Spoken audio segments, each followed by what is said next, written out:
Hello friends, आज हम इस वीडियो में देखेंगे वोल्टेज रिले की टेस्टिंग। ये हमारे पास एक वोल्टेज रिले है।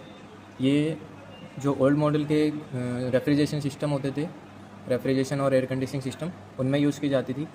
जैसे डीप फ्रीज़र, वाटर कूलर और भी बहुत सारी मशीनें उनमें यूज़ की जाती थी कंप्रेसर को स्टार्ट करने के लिए।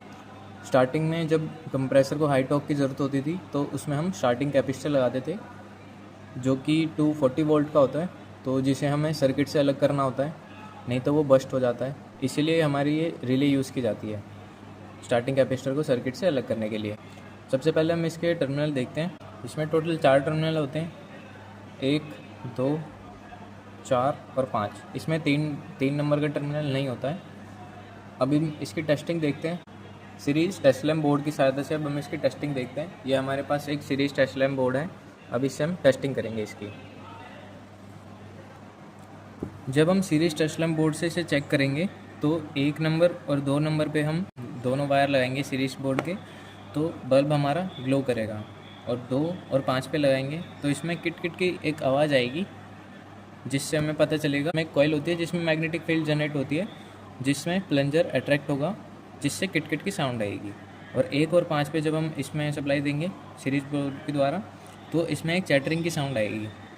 इसमें जब कॉइल में सप्लाई देंगे तो वो प्लंजर को अट्रैक्ट करेगी, जिससे क्या होगा, कॉन्टैक्ट पॉइंट 1 और 2 के बीच में कॉन्टैक्ट होते हैं, जिस वजह से वो डिस्कनेक्ट होगा। तो जो उसकी मैग्नेट है वो वापस जो प्लंजर है बैक आ जाएगा, तो इसको दोनों को कनेक्ट करेगा। जब ये दोबारा कनेक्ट होंगे तो इनके दोबारा सप्लाई जाएगी इसमें कॉइल के अंदर, जिससे वो दोबारा मैग्नेटाइज होगा।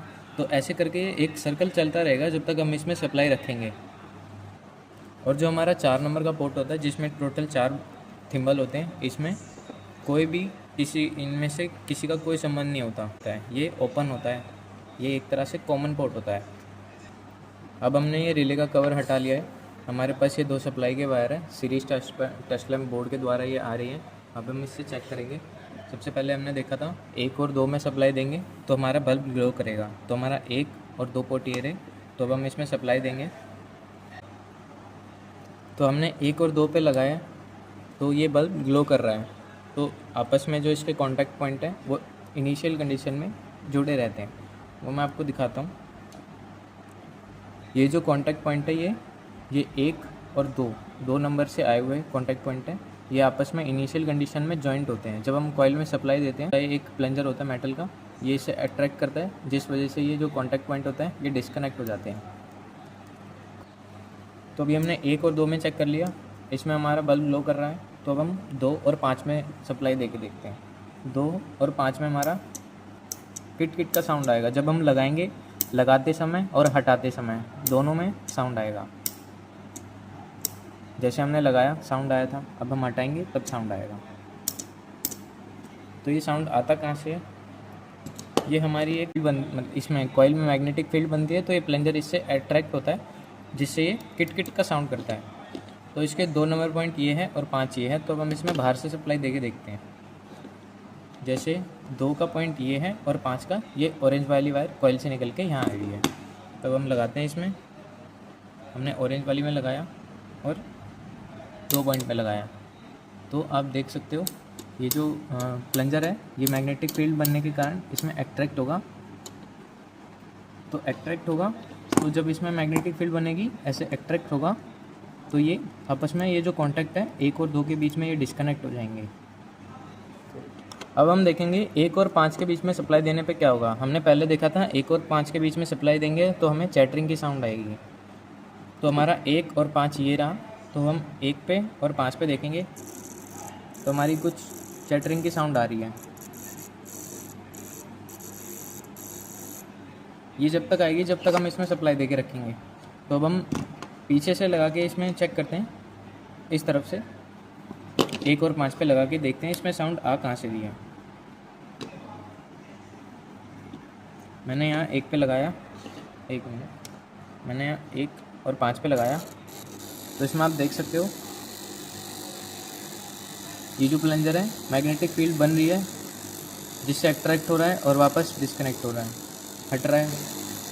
मैग्नेटाइज भी हो रहा है और हट भी रहा है इससे। वो हट कैसे रहा है मैं भी आपको बताता हूँ।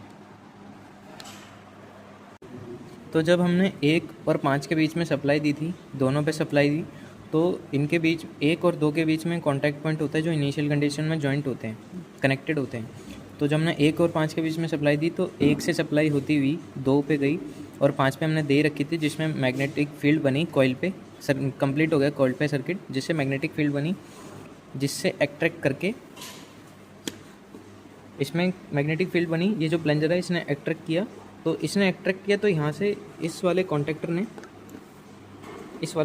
ने आपस में डिस्कनेक्ट हो गए इस प्लंजर के वजह से। तो यहाँ से सप्लाई कट हो गई, तो आगे सप्लाई गई नहीं।